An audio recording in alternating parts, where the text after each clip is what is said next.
Sometimes the biggest mistakes can be the hardest ones to admit. If we do something relatively small or minor, something we can pass off to a bad day or a bad mood, something we can laugh off or explain away, or maybe even make right relatively easily, then maybe we can skate away from the whole thing without too much damage. But there was nothing small about the mistakes I made. I borrowed $28 million from hundreds of people. I told every single one of them they could trust me. I told every single one of them that all their money would be repaid with generous interest. I told them that the content of the film, what the whole point of the film was, that there's a deeper truth in all of us, something unexplainable that we all share and that's hard to put into words, but that this film was going to speak to and describe. I told them that that power, that spirit, was the very power behind the making of the film, that it was making all kinds of magical things, mysterious things, miraculous things happen in the production and the creation of the film, and that it would support every aspect of the project creatively and right on through the repayment of everyone who chose to invest. I promised people they could trust this. I promised people that they could trust me. I promised them this without telling them the whole truth of what was going on. I didn't tell them how many people were investing. I didn't tell them what a monumental amount of money by the end of the 10 years I had actually raised. I didn't tell them that no film or very few films in film history would ever have the capacity to pay back the amount of money that was being raised. I didn't tell them that the project that we were making might support or might create tens of thousands of dollars of return if everything went really well. And I didn't tell them what was being raised and what they were involved in was a more than $20 million endeavor. I didn't tell them any of that. And maybe most importantly, I didn't tell them that the reason I wasn't telling them any of this was because I had come under the influence of a shady, crazy, whatever you want to call it, spiritual teacher who was telling me not to tell people these details. Even though this guy was telling me this film was about the deeper truth of who and what we are, and that will support everyone who supports the project, I was lying to them about basic truths.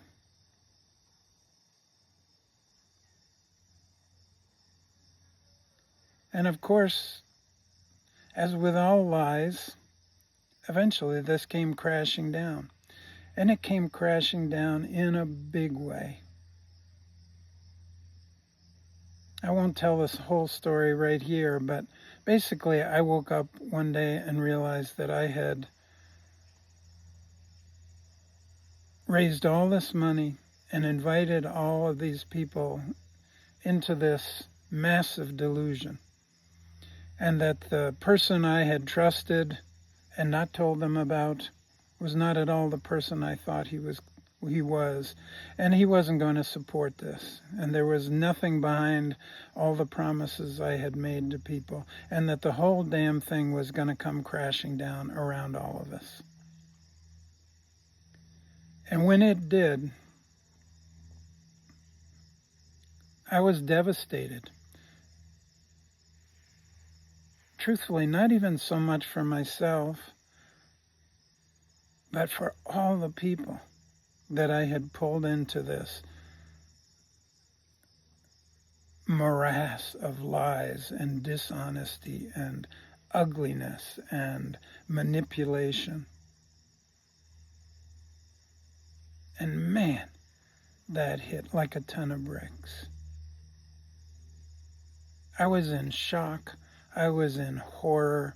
I was in disbelief. I went through all the stages of the whole thing. I was in denial. I tried to run around and find other ways that I could raise this money when I realized that all the promises that this guy had made to me were nothing but fluff, nothing but bullshit, and that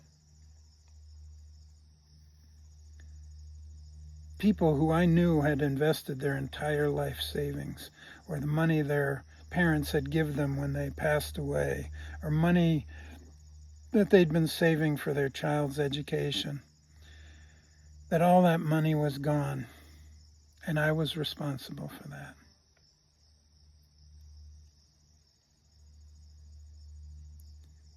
And I knew if I had anything going for me,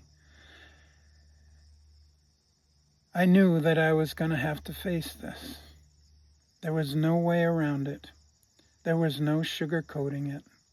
There was no way to quickly make it right. It was a monumental violation and set of mistakes. So what do you do? What do you do when you're facing that?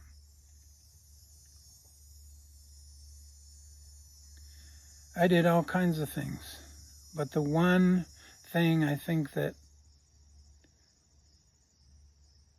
had some shred of integrity was that I knew that I couldn't run away from this.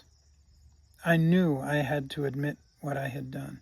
I knew I had to go on television and tell people what I had done. I knew that I had to tell people face to face when I met them in the grocery store or the post office that I had lied to them about so many aspects of this project and this process. I had lied to them about a film that was supposed to all be about truth.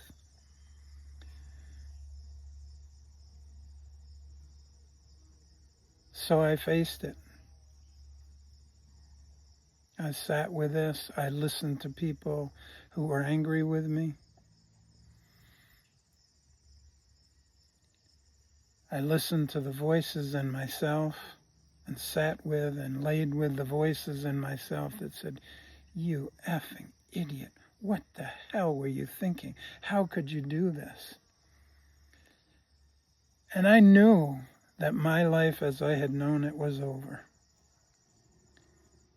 And there was some small, deep knowing in me that all I could do was face this head on. That I needed to face this head on within myself. I had to accept what I had done. I could not justify it. I could not pretty it up. I could not compensate. And I might never be able to make it right. Of course, there were parts of me that scrambled around. I wrote a book thinking maybe I could write something that would make money on its own that I could pay people back with if the film isn't going to be worth anything. I scrambled around. I tried to come up with things, but I never, none of that ever came to anything, because when people realize that you've lied to them and that you're in fact a fraud and you're being charged with fraud and you're eventually going to go to prison for fraud, they don't give a damn what you say anymore.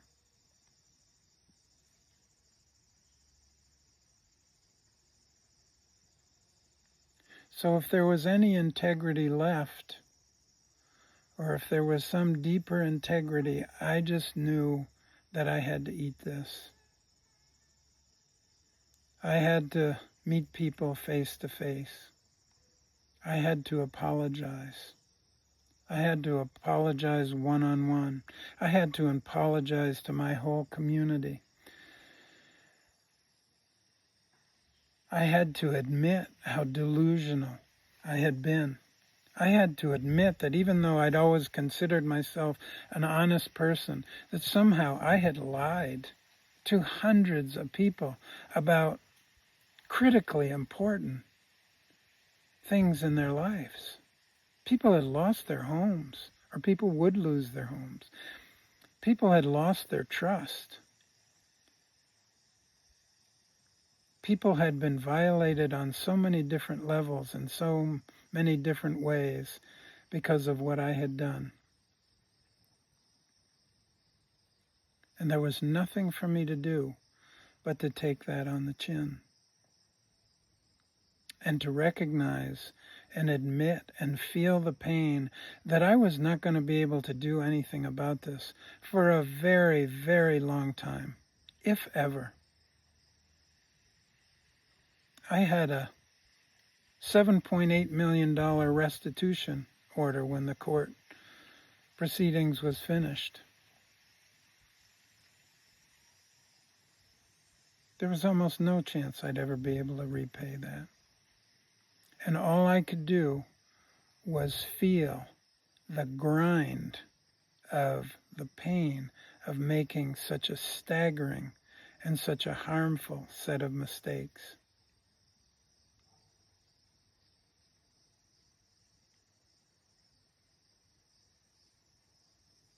I had to sit with and go to prison with the knowledge that I might never be able to make this right. I probably wouldn't be able to make this right. And yet I sat with it, and I sat with it, and I sat with it, and I let it work on me. And in that, something subtle but real begins to happen. An old sense of myself, an old false self-image of me as a good guy and a truthful person and someone who could be trusted. A superficial image of myself as that person began to fade and to tear and eventually to fall away and to die. And I realized that in a strange way, that's the fruit of admitting your mistakes. That's the fruit of admitting your folly as a human being.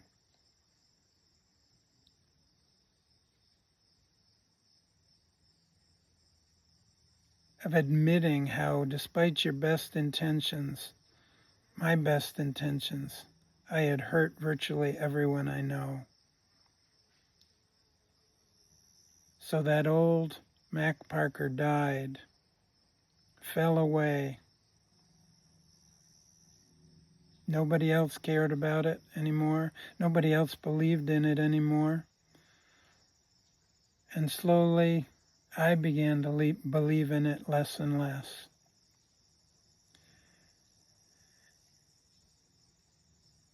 And something begins to emerge from that death and from that falling away. It's quieter. It's deeper. It's more humble. It's less urgent. It's less trying to show the world what a good person it is. It's something more simple and yet profound. Something indescribable. In a way, it was what the film was trying to be about from the beginning. And so in a way, the truth of what the film was trying to say revealed itself, or is revealing itself to me, slowly, slowly, slowly. And that came through a process of just standing toe to toe with myself and looking at how I had been lying to myself and looking how I had then lied to others. Looking at this character I had created to try to be a good person in the way I thought someone should be, and then seeing that character fall away, be revealed as a phony, and eventually die.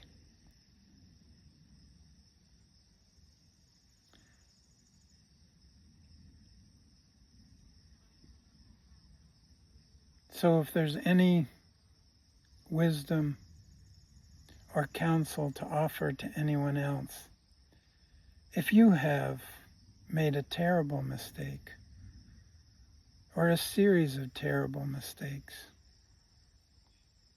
all I can suggest is that you find your own way to face it, to face yourself, to become humbled by our own foolishness, by our own arrogance, by our own thinking that we know better than life, that we can manipulate life, that we can lie, that we can set our own rules when the rules are all around us in nature, if we pay attention.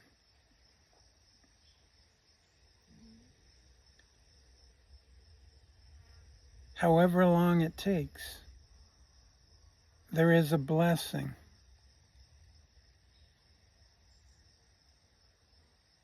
and a transformation that can happen through this death or this falling away or whatever you want to call it, that comes from admitting whatever it is that we've done to ourselves, to each other, to our community, and to seeing what can emerge, what can come forth when what was always false about us is finally revealed and finally passes away, and something new, something fresh, something simple, something real can finally be revealed.